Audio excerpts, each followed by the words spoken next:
আসসালামু আলাইকুম, কেমন আছেন? আলহামদুলিল্লাহ, আপনিও দোয়া ভালো আছি।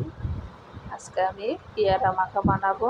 এদিকে এই যে ছোটো ছোটো করে পেয়ারা কেটে নিয়েছি আর দিয়ে দিলাম চিলি। টালা মরিচটা আগে গুঁড়া করে নিলাম আর এখন দিয়ে দেবো কাসুন্দি। পেয়ারা মাখা খেতে কিন্তু অনেক ভালো লাগে, ছোটো বড় সবার পছন্দ। প্লিজ আপুরা বেশি বেশি করে লাইক দিবেন, শেয়ার করবেন, কমেন্ট করে জানাবেন কেমন লাগছে আমাদের পেয়ারা মাখা।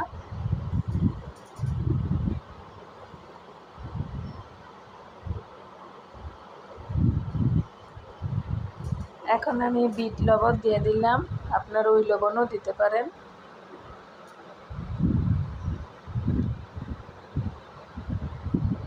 এখন এই যে তেঁতুলের চাটনিটা দিয়ে দিলাম, আপনারা তেঁতুলও ব্যবহার করতে পারেন।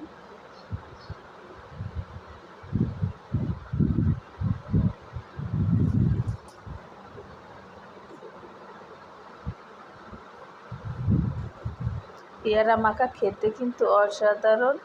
যেদিকেই ঘুরতে যাই পেয়ারা মাখা সামনে পেলে মন চায় খেতে, কার না মন চায়। এটা খেতে কিন্তু অসাধারণ।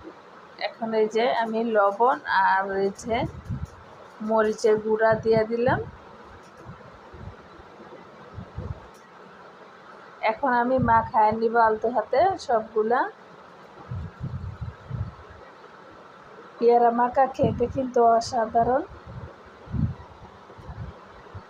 মাশাআল্লাহ, এই যে আমার হয়ে গেছে পেয়ারা মাখা ঝটপট। বেশি বেশি করে ভিডিওটা শেয়ার করবেন আর একটা লাইক দিয়ে দিবেন।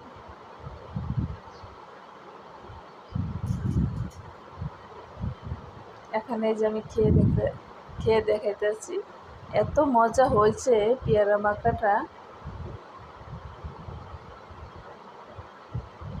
পেয়ারা মাখা কিন্তু ছোট বড় সবাই পছন্দ করে, আর ছোট বড় সবাই এগুলো পারে।